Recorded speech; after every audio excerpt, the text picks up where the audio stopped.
మా చిన్నాన్న గారిని, మా బాబాయిని, వివేకం చిన్నాన్నను ఎవరు చంపారో, ఎవరు చంపించారో ఆయనకు, ఆ దేవుడికి, ఈ జిల్లా ప్రజలందరికీ కూడా తెలుసు. వివేకం చిన్నాన్నను అతి దారుణంగా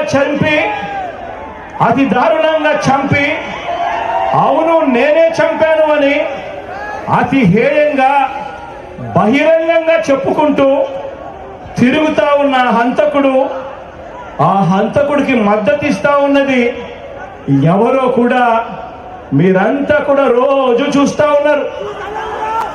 ఆ చంపినోడు ఉండాల్సింది జైల్లో, కానీ ఆ చంపినోడికి మద్దతు ఇస్తూ నేరుగా నెత్తిన పెట్టుకొని మరీ మద్దతు ఇస్తా ఉన్నది ఈ చంద్రబాబు